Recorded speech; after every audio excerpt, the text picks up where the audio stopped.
Hi everyone, I'm Michael Manrique and I'm one of the Habit Guys. We teach realtors prospecting habits so they finally become top producing agents. And welcome to the Realtor Habits Podcast, where agents don't need more stuff, they need better habits. Before we get into today's episode, I want to let you know this episode is brought to you by our free Facebook group. We all want to prospect consistently and be more organized. Well, to do that, we need to think, do, and act like a top producer.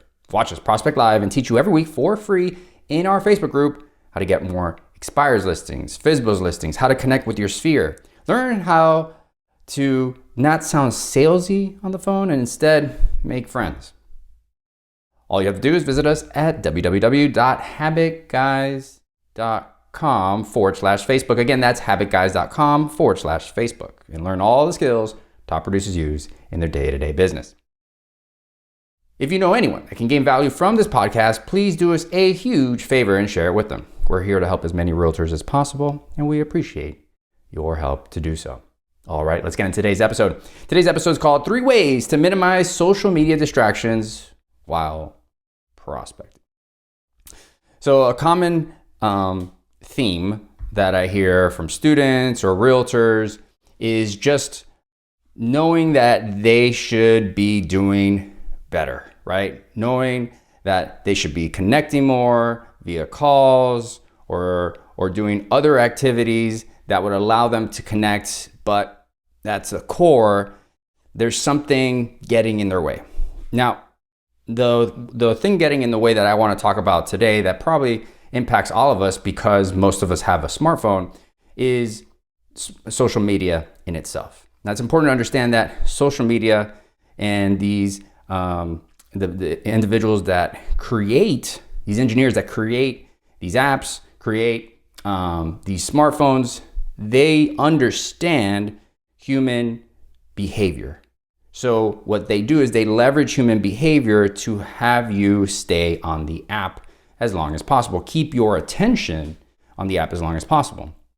So if you feel that you're not maximizing your day, optimizing your day, making sure that you're connecting with your sphere or making calls to expires or FSBOs or what have you, this podcast is really going to help you identify 3 things that you can do to address the social media distraction, right? So step 1, obviously, is taking responsibility, being honest with yourself, right? When you wake up in the morning, right? When you wake up, is one of the first things you touch or see, is it your cell phone? Is it your smartphone? If it is, and then it's important for us to address this right now because it's having some impact on your ability to follow through on what you want to do.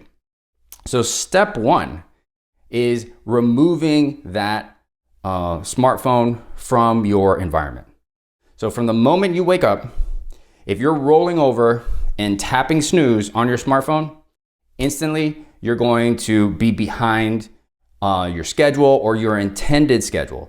So what we want to do there is make sure that we are moving your phone ideally 5 to 7 steps away from your bed. So your body is getting in motion. When your body is in motion, that's one of the fundamentals to actually waking up. So by walking 5 to 7 steps, you could put your phone on a dresser, you could put it on a table in your room, but just not next to you on a nightstand, okay? So once you turn off the alarm, because most of you use it as an alarm to wake up, then what you want to do is instantly, after you turn it off, is put it in a drawer or put it somewhere where it's out of sight. This is critical to understand because what's grabbing your attention is the habit of seeing your phone and feeling some sort of connection, in most cases, some sense of pleasurable, comfortable connection to the app or to the phone, and ultimately kind of moving in that direction without your conscious effort. So what we want to do instead is we don't want to provide your brain any triggers to go down that route. And to do that, what we want to do is eliminate it from your point of view, from your environment. So your visual environment, to be more specific. So go ahead and turn off that alarm, and then instantly what I would like for you to do is place it in a drawer. Now, the second thing that you should do is if you're finding yourself still needing to use your phone, and in the middle of your day, you're going back to certain apps. What you want to do ideally is you want to move those specific apps, right? Maybe Facebook, Instagram, TikTok, what have you. You want to drag those apps to the back pages of the actual phone, okay? And what this does is it starts to add steps, or what we like to reference as hurdles, to give you cognitive efforts or actions to remind yourself, wait a second, is this what I want to do? So each swipe of the phone as you're going through this page is going to be a different habitual response, which is going to ask you, or is going to force you in a way to be more cognitive about your decision to ultimately open that app. So fundamentally, move the app to the back of your phone.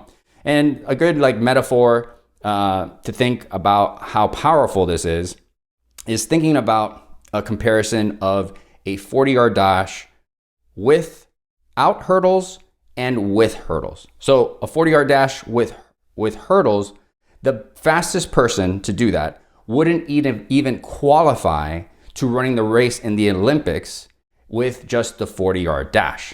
So if you really think about that, the more hurdles that you put in front of you for a habit that you want to stop, the more likely you're not going to even participate in that activity, okay? Now, the third and final step is to log out of apps. Now, some people will tell you just to delete the app, but maybe functionally you need, or in all practicality, you do need the app, right? For your own well-being, to connect with people, maybe even professionally. So what we really want to do is add that other layer, that other obstacle to really make it difficult to log in at the wrong time. And again, they designed these apps so it's so easy to use and implement and start. So what we want to do is, again, just add that other hurdle, that hurdle that ultimately will cause you some friction to pause and consider, is this what I should be doing at this time? Is ultimately, once you click on the app, to just make sure that your username and password is not saved. Right now, ultimately, if you truly want to take this to the ultimate level, is you change your password, or you have someone change your password for you every week, and you don't. And the idea is that you don't memorize it, so you have to go and search for that password. Right? Maybe it's an Apple-generated password, but it's not saved. That's very important. So, and then you would have to go through your settings to kind of locate it. And then the bonus tip here to help you minimize social media distractions would be to use each app on a specific device, right? So maybe you move Instagram on, if you have multiple devices, so maybe you have an iPad, a computer, and a smartphone, okay? So what you can do is you could only use certain apps on certain devices. So maybe you use Instagram only on your iPad. Maybe you use Facebook only on your computer, right? And then you remove those apps from your smartphone. So right now you might have a habit to look at those apps on this one device, but now when you can't locate it, as you're going back to your habitual response of wanting to open up those apps, it's not going to be there. And that's going to cause your conscious effort to be triggered and determine now what steps you want to take next. And ideally, it would be back to connecting with people and prospecting. So in conclusion, just to recap, here are really the 4 ways to help you minimize social media distractions while prospecting. Number 1 is just remove it from your environment. Number 2, move the apps to the back of the pages of your phone, so it takes multiple swipes for you to get there. Number 3, log out from the apps and make sure that it doesn't auto-populate your username and password. And then the bonus tip is to leverage specific electronic devices for specific apps. All right, so that wraps up this episode. For more free content on how to increase your habit of prospecting, to create the habit of prospecting, go to HabitGuys.com. And if you're interested in our free scripts and guides, go to HabitGuys.com/free. In closing, here's the missing piece to your business. It's accepting that when you know better, you do not necessarily do better. You do better when you change your habits. Let us help.